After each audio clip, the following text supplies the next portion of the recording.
우리 요한복음 1장 1절 말씀을 중심으로 말씀은 하나님이시다, 말씀이신 하나님, 이런 제목으로 같이 은혜를 나누기 원합니다.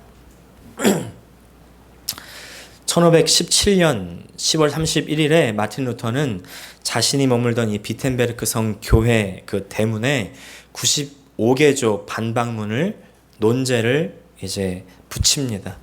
이 논제는요, 반박문인데 돈에 대한 그 교회의 무절제, 그리고 면죄부 판매 행위들을 격렬히 비난하는 공개 비난 반박문이었습니다.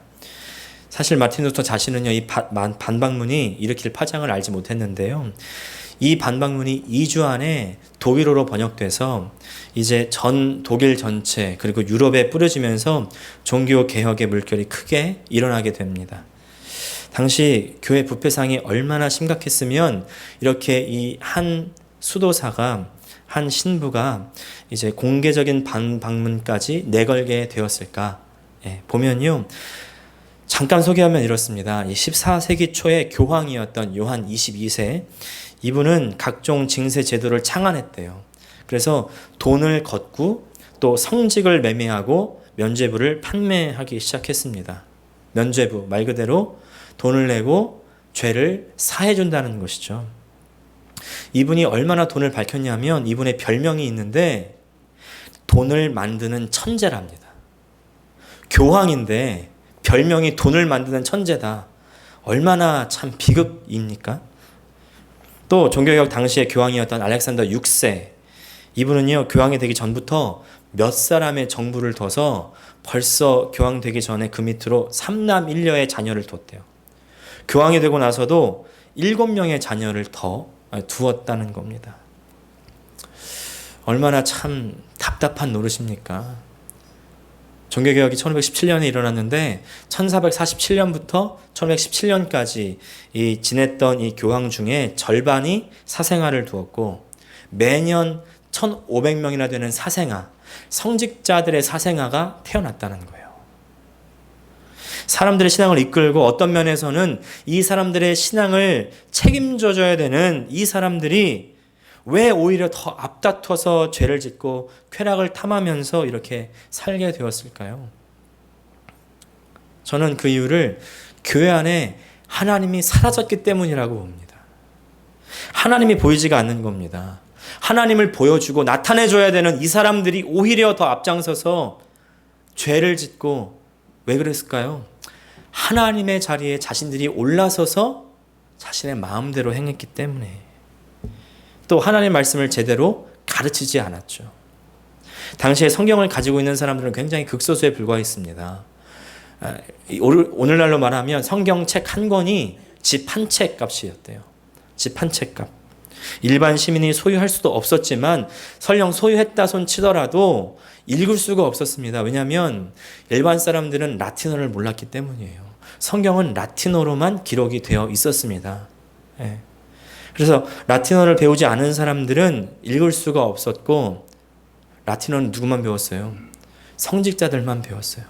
그러면 성직자들이 성경을 읽고 그것을 백성들에게 이제 가르쳐 주었어야 되는데, 시민들에게 가르쳐 주었어야 되는데, 그나마 이 미사에 쓰이는 언어, 그 언어도 다 라틴어로 집전이 되었다는 거예요. 그러니까 아무리 설교를 들어도 알아들을 수가 없는 거죠. 그럼 알아들을 수가 없으면 사제들만이라도 뭔가 하나님의 말씀에 맞는 삶을 살고 하나님의 말씀을 따르는 삶을 살았어야 되는데, 삶으로서 하나님을 나타냈어야 되는데, 오히려 사제들이 하나님과 아무 상관없는 삶을 살고 또 자신의 쾌락을 따르는 삶을 살고 있으니까 이거 뭐 말 다 한 건 아니겠습니까? 이제 이런 상황에서 마틴 루터가 95개조 반박문을 붙이게 된 겁니다. 이제 독일뿐만 아니라 유럽 전역에서 비슷한 시간에 동일한 사건들이 다발적으로 일어나게 되죠. 그래서 그렇게 종교개혁이 시작되게 되는 겁니다. 근데 이분들이 종교개혁을 하면서 내건 슬로건, 표어가 있었습니다. 그 표어는요, 라틴어로 보면 ad fontes라고 합니다. ad fontes. 우리나라 말로 하면 근원으로 돌아가자는 거예요. 기본으로 돌아가자는 겁니다. 더 정확하게 말하면 fountain, 샘으로 돌아가자는 겁니다. 그 근원이 어디고 기본이 무엇인지를 잊었기 때문에 교회가 부패하고 타락했으니 이제 다시 거기로 돌아가는 게 참되고 유일한 해결책이다. 이렇게 이야기한 것이죠. 그렇다면 그 기본이 뭐냐? 그 세부적인 사안으로 들어가면 이렇습니다. 세 가지와 두 가지가 있습니다. 첫 번째 마틴 루터는요. 처음 세 가지를 이야기했는데 sola scriptura, sola gratia, sola fide. 무슨 말이냐면 이게 라틴어인데요. 영어로 하면 scriptura 뭐가 비슷합니까? 영어로 scripture 성경입니다. 말씀입니다. gratia는 뭐랑 비슷한 것 같습니까? grace 은혜입니다. fide faith 믿음입니다. 그래서 우리나라 말로 하면 오직 말씀, 오직 은혜, 오직 믿음. 이 세 가지를 강조했고 또 이제 프랑스에서는요. 존 켈빈이 솔루스 크리스투스. 크리스투스 뭔지 아시겠죠? 그리스도. 오직 예수 그리고 솔리 데오 글로리아. 오직 하나님께 영광. 이 솔라의 5가지의 기치를 내걸고서 종교개혁을 시작하게 된 것이죠. 우리 같이 한번 따라해 볼까요? 오직 말씀, 오직 은혜, 오직 믿음, 오직 그리스도, 오직 하나님께 영광. 할렐루야. 이것이 근원, 기본이라는 겁니다. 사랑하는 아가페 선교 침례교회 성도 여러분, 우리 교회 어떻습니까? 내 가정은 어떻습니까? 그 귀한 신앙의 기본, 그 근원이 지켜지고 있습니까? 매일 내 삶의 기본 지켜지고 있습니까? 많은 분들이요, 우리 교회가 힘들고 어려워졌을 때 그 원인에 대해서 많은 이야기들을 하지만 공감하는 한 가지가 있는데 그것이 뭐냐면 교회가 생기게 된 그 근원을 잊었기 때문이라고 이야기하십니다. 그것이 뭐예요? 바로 전도하고 선교하는 것 아니겠습니까? 오죽하면 우리 교회 이름도 뭐예요? 아가페 선교 침례교회. 다시 한번 아가페 선교 침례교회. 할렐루야. 제가 많이 말씀드리지만요. 전통 외치는 교회는 미래 없습니다. 후세 다음 세대들이 와서요. 전통 하면 다 도망가 버려요. 그런데 전통이 중요한 게 아니죠. 전통은 다 바꿔도 되고 없애도 되지만 한 가지 우리가 없애지 말아야 할 전통이 있다면 우리 교회 선교하는 전통은 없애는 것이 아니라 더 세워야죠. 더 활짝 꽃피워야죠. 네. 우리가 이 선교하는 전통만큼은 목숨을 걸고 지켜야 되지 않겠습니까? 제가 이 선교를 다시 세우기 위해서 열심히 노력하는 거예요. 계속 다시 선교도 나가고 선교지와 연결하려고 이제 노력하고 있는 것입니다. 여러분, 나가는 저만 선교한다고 생각하지 마시고 우리 교회가 함께 선교한다는 것을 기억하시기를 바랍니다. 네. 근데 그 선교를 세우기 위해서는요, 기반이 다져져야 돼요. 그래서 작년에 터를 다지자고 제가 말씀을 드린 겁니다. 그리고 올해 표어가 바로 말씀으로 부응하는 교회. 다시 한번 뭐라고요? 말씀으로 부응하는 교회. 우리 신앙에 문제가 생기는 이유는요, 우리의 그 믿음, 우리의 삶, 우리의 교회의 그 기본이 무너졌기 때문입니다. 말씀의 터전 위에 세워지지 않았기 때문이에요. 우리 말씀에 능력이 있다고들 다 말씀합니다. 말씀에 문제 해결이 있다고 합니다. 말씀을 들으면 그곳에서 병이 낫고 또 회복이 있다고 그렇게 들었습니다. 근데 정말 그러십니까? 정말 그렇기 때문에 종교개혁 시대에도요, sola scriptura, only scripture, 오직 말씀으로 돌아가야 한다. 이렇게 기치를 높인 건데 도대체 말씀이 무엇이길래 말씀의 능력이 있고 말씀의 해결이 있고 말씀을 읽어야 하고 말씀을 들어야 한다고 우리가 말씀으로 돌아가야 한다고 하는 걸까요? 오늘 본문의 말씀 다시 읽겠습니다. 1절 말씀 시작. 태초에 말씀이 계시니라. 이 말씀이 하나님과 함께 계셨으니 이 말씀은 곧 하나님이시라. 바로 말씀이 하나님이시기 때문에. 말씀이 누구라고요? 말씀이 하나님. 할렐루야. 요한복음은요, 이 위대한 선언으로 성경을 시작하는 겁니다. 오늘 말씀을 보면 혹시 떠오르는 말씀 있지 않으세요? 태초에 떠오르는 말씀. 성경 전체를 보면요, 태초에로 시작되는 성경이 세 성경이 있습니다.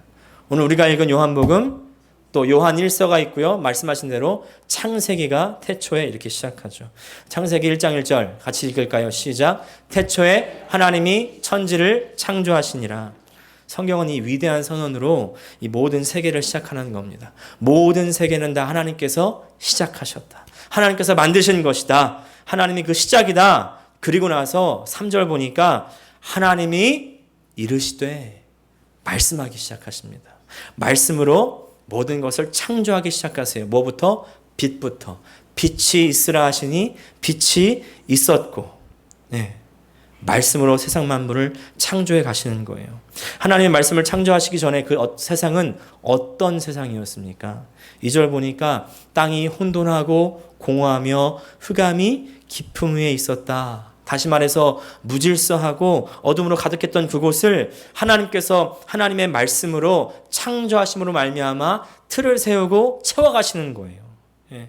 말씀으로 빛을 만드셔서 어둠을 다 몰아내시고 또 이제 무질서하게 뒤섞여 있던 그 물들을 다 나누셔서 하늘 위의 물과 하늘 아래 물로 나누시고 이제 하늘 아래 있는 물들을 널 가운데 땅을 솟아나게 하셔서 땅을 만드십니다. 그죠? 제가 예전에 말씀을 드렸어요. 하나님의 창조는 아무렇게나 두서없이 무계획으로 지어진 게 아닙니다. 제 딸이 놀 때 보니까요. 갑자기 레고를 막 갖고 놀다가 밖에서 어느 소리가 들립니다. 그럼 소리가 나는 대로 막 뛰어가요. 막 살펴보다가 그 주변에 있는 장난감을 막 갖고 놀아요. 제 딸이 노는 건 두서가 없어요. 근데 하나님이 창조하시는 건요. 그렇게 무질서한 것이 아닙니다. 다 계획이 있고 순서가 있는데 처음 3일은요. 틀을 만드시는 겁니다. 그리고 나중 3일은 그 틀을 채우시는 거예요. 처음 3일 동안 첫째 날 우주를 만드셨고 둘째 날 하늘과 셋째 날 땅을 다 만들어 놓고 이제 그 안에 내용물을 채워주시죠. 네 번째 날 우주를 채우는 천체, 광명체들을 이제 만들어 주시고 다섯 번째 날 이제 하늘을 나는 짐승 또 물속을 다니는 짐승을 만드시고 여섯 번째 날에는 땅을 만드셨으니까 땅 위를 다닐 수 있는 짐승과 마지막에 누구를 만드셨어요? 사람을 만드시는 겁니다. 모든 것을 말씀으로 만드셨다. 근데 이렇게 보면 말씀은요, 하나님께서 창조하실 때 썼던 도구라고만 생각할 수 있거든요. 근데 오늘 요한복음 말씀은요, 이 말씀이 계셨다 이렇게 말합니다. 계셨다. 말씀을요, 어떤 인격체로서 대하고 있는 것을 볼 수가 있어요. 2절과 3절 보니까 그가 태초에 하나님과 함께 계셨고 만물이 그로 말미암아 지은 바 되었으니 지은 것이 하나도 그가 없이는 된 것이 없느니라. 보면 말씀을 뭐라고 해요? 그라고 합니다. 인칭 대명사를 씁니다. 인격성이 있다는 겁니다. 하나님 말씀에는요, 인격이 있어요. 왜 그렇습니까? 하나님 말씀은 하나님이시기 때문에. 하나님 말씀은 뭐라고요? 하나님이시기 때문에. 사랑하는 여러분, 우리가 읽고 듣는 이 말씀은요, 그냥 이런 종이 위에 기록되어 있기 때문에 그냥 어느 책과 같다고 생각하지 마시기를 바랍니다. 다른 책들보다 좀 더 뛰어난 그런 책은 아닙니다. 여기 쓰여진 말씀은요, 하나님의 말씀이기에 하나님 자신이라는 것을 기억하시기를 바랍니다. 또 사람이 이 앞에 나와서 이렇게 이야기하기 때문에 어떤 사람의 말로 또 좋은 인생을 살라는 지혜로운 말로 또 다른 말들보다 조금 더 나은 말들로 들으실지 모르겠지만 믿음으로 하나님 말씀이 선포될 때 그 말씀은 하나님이시라는 것을 기억하시기를 바랍니다. 여러분, 지금요 여러분은요 하나님을 뵙고 있는 거예요. 하나님을 대면하고 있는 겁니다. 하나님의 말씀을 듣고 있는 거예요. 하나님을 지금 경험하고 있다는 것을 기억하시기를 바랍니다. 하나님에 대한 감각이 크면 클수록 하나님을 더 많이 느낄 수가 있습니다. 그러면 내 믿음이 그만큼 큰 거예요. 내가 믿음이 있는가 없는가를 확실히 알려면요, 내가 예배 시간에 하나님을 만나고 있는가, 하나님을 듣고 있는가를 확인해 보면 됩니다. 그렇기 때문에 어떤 분들은 말씀을 읽다가 갑자기 눈물이 막 쏟아져요. 내가 옛날에 잘못 살았던 것이 막 회개가 됩니다. 하나님, 내가 다시 잘 살겠습니다. 하나님 말씀대로 살겠습니다. 새로운 각오와 다짐을 합니다. 또 어떤 분들은 말씀 읽다가 비전을 받고 위대한 일들을 행하게 됩니다. 왜? 하나님을 만났기 때문에. 서도에 말씀드렸던 이 종교 개혁의 시발점이 된 마틴 루터, 이분에게도요 영향을 미친 분이 있었어요. 그분의 이름은 어거스틴입니다. 이분의 책 고백록이라는 책이 있죠. 이 고백록에 보면 이분이 회심하게 된 배경에 대해서 나옵니다. 이분은 사실 굉장히 방탕하게 살았던 사람입니다. 쾌락을 추구했던 사람이었고, 그래서 유부녀와 관계를 맺고요. 17살에 한 여인과 동거하면서 사생아도 낳았던, 그럴 정도로 음탕한 사람이었는데요. 이분이 하루는 자택 정원에서 거닐면서 있다가 갑자기 이웃집에서 아이들의 노랫소리를 듣습니다. 그 노랫소리가 바로 이런 말이었습니다. 톨레 레게. 들어 읽으라. 집어 읽으라. 그런 말이에요. 톨레 레게. 그 말을 듣고 자기도 모르게 성경을 들고서 읽은 그 말씀이 있는데 로마서 13장 13절과 14절이랍니다. 낮에와 같이 단정히 행하고 방탕하거나 술 취하지 말며 음란하거나 호색하지 말며 다투거나 시기하지 말고 오직 주 예수 그리스도로 옷 입고 정욕을 위하여 육신의 일을 도모하지 말라. 이 말씀을 읽고서 이것이 하나님의 말씀으로 자신 안에 깊이 충격으로 박히는 겁니다. 그의 인생은 완전히 달라지게 됐어요. 이분이 회심해서 113권, 113권의 책을 쓰고요. 또 250편의 서신을 저술하면서 이단과 싸우고 이 기독교 신학의 체계를 만드신 분이에요. 엄청난 분이죠. 어떤 철학자는요, 이 어거스틴을 보고 현대의 모든 신학은 어거스틴의 주석이다, 뭐 이렇게 말할 정도로 엄청난 분인데, 루터와 칼빈이 이 오직 하나님의 은혜로 구원을 얻는다 이 진리를요 다시 회복해가게 된 결정적인 영향을 한 분 중에 하나가 바로 이 어거스틴이라는 분이에요. 그럴 정도로 이 말씀이 하나님이시기 때문에 그 권위와 능력이 그 안에 있고, 그 말씀이 들려질 때에 이분이 인격적으로 반응하니까, 돌이키니까 전혀 변화되지 않을 것 같은 그 사람이 새롭게 되는 겁니다. 그래서 사랑하는 여러분, 하나님 말씀 읽을 때요 그냥 이야기책 듣듯이 듣지 마시기 바랍니다. 소설책 읽듯이 읽지 마세요. 하나님 말씀 들을 때 어떤 좋은 강의를 듣듯이 듣지 마시기를 바랍니다. 그 안에 하나님의 인격이 있다는 것을 기억하시기를 바랍니다. 인격을 만나셔야 돼요. 하나님을 대한다는 사실을 기억하셔야 됩니다. 그러면 그 인격이 우리 속에서 역사하시는 겁니다. 인격이라는 말 우리가 잘 생각해 보십시오. 인격적이라는 말 할 때 주로 어떨 때 많이 쓰죠? 이 사람 참 인격적이야. 인격적이야. 나를 무시하지 않고 나를 품격 있게 한 사람으로 잘 대우해 준다는 말 아니겠습니까? 그러면 저 사람 참 인격적이다 이런 말을 하죠. 반대로 비인격적이라는 말을 할 때는 어떻게 쓸까요? 나에게 모욕적인 언사를 하고 내가 뭘 물어봐도 대답하지 않고 무시하고 나를 한 사람의 인간으로 대접해 주지 않을 때 그때 비인격적이라고 하지 않습니까? 하나님께서 인격적이시라는 말도 똑같습니다. 우리가 하나님을 인격적으로 대할 수 있고요. 비인격적으로 대할 수 있습니다. 우리 하나님 어떤 식으로 대하고 계십니까? 우리가 하나님을 하나님으로서 대접하고 대우하고 왕으로서 우리의 주인으로서 그렇게 우리 속에 받아들이면 하나님이 그렇게 역사하세요. 근데 그냥 하찮게 이거 뭐 오늘 못 들으면 다음 주 또 있고 또 뭐 이거 이렇게 들으면요 이 예배는 아무런 역사가 일어나지 않습니다. 그냥 좋은 말이구나. 그래 그런 말이 있지. 이렇게 들으면요 내 속에서 아무런 역사가 일어나지 않는 거예요. 왜냐? 인격적으로 우리가 받아들이지 않았기 때문이에요. 오늘 말씀 보니까 요한복음 1장 4절에 보니까요 4절과 5절 같이 한번 읽겠습니다. 시작. 그 안에 생명이 있었으니 이 생명은 사람들의 빛이라. 빛이 어두움에 빛이 돼 어둠이 깨닫지 못하더라. 어둠이 깨닫지 못했다. 여러분 빛이 비추면요 어둠이 물러가는 거는 물리 법칙입니다. 빛이 있는 곳에 광원이 있는 곳에는 어둠이 없습니다. 근데 빛이 아무리 비춰도 어둠이 있을 수 있다는 건 무슨 말입니까? 뭔가 가로막았다는 거예요. 뭔가 막혔다는 겁니다. 빛을 가렸다는 거예요. 여러분 빛이 아무리 와서 빛을 비춰도 플래시라이트를 갖고 와서 아무리 앞에 갖다 대도 그 앞을 막아버리면 그 광원을 막아버리면 빛이 들어올 수가 없는 겁니다. 예. 하나님께서 우리 가운데 말씀으로 들어오실 때 우리가 인격적으로 반응하지 않으면, 우리의 마음을 닫아버리면 그 말씀은 우리 가운데 생명으로 빛으로 역사하실 수 없는 거예요. 제가 청년 때 신앙생활할 때요, 우리 담임 목사님께서 이렇게 말씀하세요.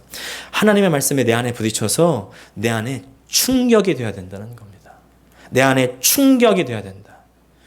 여러분, 충격이 됩니까? 충격이 되세요? 아니면 그냥 흘러 지나가는 좋은 말 중에 한 말에 불과합니까? 지난주에 제가요, 말씀으로 부흥하는 교회에 대해서 말씀드렸잖아요. 근데 그 말씀 들으면서, 주님, 내가 정말 말씀대로 못 살았습니다. 내가 올해는 말씀을 꼭 붙들겠습니다. 내가 말씀으로 든든히 서겠습니다. 이렇게 좀 충격적으로 받아들이셨어요? 아니면, 그래, 2020년 잘 해봐야지. 잘 되겠어. 지난번에도 실패했는데, 올해도 똑같이 될라나? 이렇게 되면요, 아무런 기대할 수가 없는 거예요.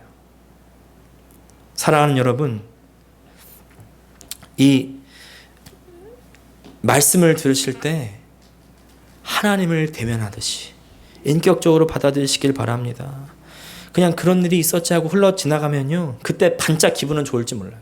내가 예배 드렸지. 난 하나님의 사람이지. 나 믿는 사람이지. 예. 그렇게 지나가면요, 실제로 일어나는 역사하고는 아무 상관이 없는 겁니다. 그냥 매주 하기 싫은 숙제 하듯이, 아니면 학교 강의 듣듯이 그렇게 지나가는 예배가 있다면, 사랑하는 여러분, 그 예배를 개혁하셔야 돼요. 새롭게 예배를 대하셔야 됩니다. 근데 개혁은요, 그냥 되는 게 아니죠. 서두에 말씀드린 이 종교개혁이요, 사실 이 마틴 루터가요, 독일 땅을 개혁하려고 했던 건 아니었죠. 근데 잘못된 이 신앙의 행태, 교회의 부패한 전통을 그냥 두고 볼 수 없었던 겁니다. 그래서 95개조 반박문을 벽에다 붙인 건 아니겠습니까? 교회 대문에 걸어둘 때는요, 그냥 장난하듯이 걸어둔 게 아니에요. 이것을 걸어둘 때 발생될 수 있는 여러 가지 일들을 이미 다 마틴 루터는 알았던 겁니다. 무슨 일이 생겼어요? 실제로 파문을 당합니다. 그리고요, 많은 죽음의 위협을 당하는 거예요. 많은 자객들이 찾아옵니다. 그것을 하나님의 은혜로 계속 보호받게 되는 것이죠. 근데 그럴지라도 내가 말씀을 붙들고 놓지 않으면 안 된다. 내가 이 교회의 부패한 행태를 따라갈 수 없다는 그런 충격이 안에 있었기 때문에 어떠한 위협이 다가올지라도 나는 붙이는 거예요. 그렇게 되니까 독일이 변화되고 유럽이 변화되고 온 세계가 변화되는 겁니다. 사랑하는 여러분, 내 삶도 마찬가지예요. 아무리 설교를 듣고 아무리 예배를 나와도 내가 어떻게 다 살아. 말씀은 말씀이고 예배는 예배고 내 삶은 내 삶이고 내 세상살이는 세상살이지. 목사님 모르시는 말씀하고 있네요. 이렇게 들으면요, 내 안에는 아무런 역사가 일어나지 않는 겁니다. 그렇게 10년, 20년, 100년을 교회 다녀도요, 바뀌는 게 아무것도 없어요. 바뀌는 게 없는 겁니다. 이제 그런 우리 마음 가운데 95개조 반박문을 걸듯이 반박문을 거셔야 돼요. 난 더 이상 그렇게 살지 않겠습니다. 내 말씀을 붙들겠습니다. 내가 하나님을 대하겠습니다. 내가 하나님을 인격적으로 받아들이겠습니다. 4절 말씀에요, 말씀이 생명이고 빛이라고 말씀하시는데, 여러분, 촛불이 빛을 비추기까지 어떻게 비추는지 아십니까? 초가 녹아지면서 빛이 밝히게 되는 것이죠.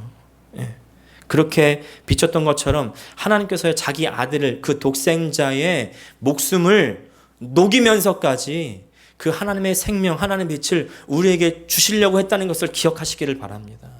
이 말씀과 이 빛은요, 그냥 우리에게 들어올 수 있는 게 아니에요. 하나님의 아들의 그 생명의 희생이 있었기 때문에 우리에게 비출 수 있었던 겁니다. 근데 그것을 우리가 그냥 어떻게 받아들이시겠어요? 이것을 어떻게 인격적으로 받아들이시겠냐고요. 그냥 그래, 하나님이 나를 위해서 사랑하셨지. 이게 인격적인 반응일까요? 하나님, 그렇습니다. 주님께서 나를 위해서 십자가에 못 박혀 죽으셨는데, 주님, 내가 하나님 그 은혜 잊지 않고 살겠습니다. 정말 피눈물을 흘리면서 나아가는 것이, 그것이 인격적인 반응 아니겠습니까? 사랑하는 여러분, 하나님 말씀을 경솔히 대하지 않으시길 바랍니다. 인격적으로 반응하세요. 그러면요, 그렇게 받아들이시면 그 말씀은 능력이 돼서 우리의 문제를 해결하는 거예요. 귀신을 쫓아내는 거예요. 그리고 우리의 병을 치료하는 겁니다. 우리의 삶을 회복시키는 겁니다. 할렐루야. 사랑하는 여러분, 예수님께서요, 오병이어의 기적을 베푸시고 나서 혼자 기도하러 가셨습니다. 그런데 날이 좋지 않아서 바람이 불고 파도가 높아지니까 제자들이 예수님이 걱정돼서 찾으러 가는 거예요. 배를 타고 나갔습니다. 그렇게 막 가고 있는데 저 멀리서 희뿌의 형체가 막 다가오는 거예요. 날씨가 어두운데, 안 좋은데 막 파도가 치고 파도가 높은데, 바람이 부는데 저 멀리서 희뿌의 형체가 나타날 때 얼마나 놀랬겠습니까? 네. 유령을 보는 것 같지 않았겠어요? 근데 그때 베드로가 확인하는 겁니다. 주님이십니까? 주님이십니까? 주님이시면 나에게 무리를 걸으라고 명령하십시오. 그래서 예수님이 오라, come 말씀하시죠.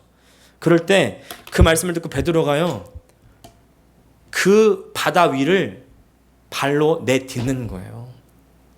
목숨을 내거는 겁니다. 목숨을 걸고 바다를 걷는 거예요. 왜? 예수님의 그 오라는 그 명령이 나에게 크게 와 닿기 때문에. 하나님의 명령으로 들리니까 내가 그 명령에 내 목숨을 걸고 발을 디딜 때 베드로가 그 물결 위로 걷는 것 아니겠습니까? 사랑하는 여러분, 주의 말씀에 능력이 있습니다. 왜냐하면 그 말씀이 누구시기 때문에? 하나님이시기 때문에 기억하시기를 바랍니다. 말씀을 하나님으로, 내 주인으로, 나의 왕으로 인정하고 받아들이시기를 축복합니다. 그러면 말씀이요, 인격적으로 내 안에서 역사하기 시작하세요.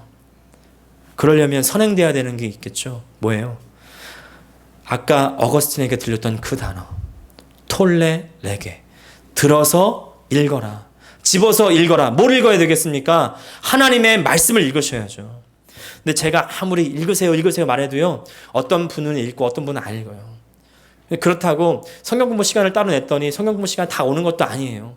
오는 분만 와요. 그래서 안 되겠어요. 올해는 제가 전략을 바꿨습니다. 이제는 도망칠 수 없게 예배 끝나자마자 바로 우리가 함께 성경을 읽어 나갈 겁니다. 걱정하지 마세요. 오래 안 읽을 거예요. 딱 10분만 우리가 같이 좋은 성우에 너무 좋은 게 많더라고요. 그래서 틀어놓고 함께 우리가 읽을 때 우리가 들어가며 읽으면요, 그 말씀이 얼마나 우리 가운데 살아 역사하는지 모릅니다.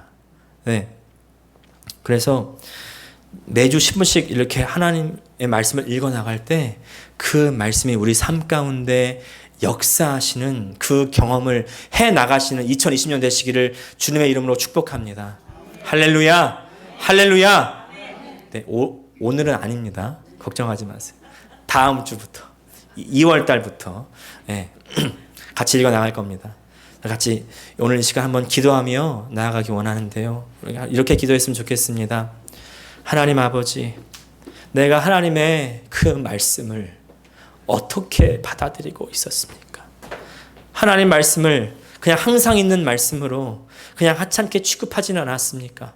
주님, 내가 이 말씀을 하나님이라고, 나의 왕이시라고, 나의 주인이시라고 고백하면서도 그러나 무시하진 않았습니까? 하나님의 말씀의 지위가 내 속에서 다시 회복되게 하여 주시고, 하나님 말씀을 받아들어 읽어 그 말씀이 우리 안에 들려질 때에 인격적으로 받아들이고 듣고 순종하여 하나님의 뜻대로 사는, 하나님의 말씀대로 변화되는, 하나님 말씀대로 회복되는 내가 되게 해달라고 이 시간 다 함께 통성으로 기도하시겠습니다.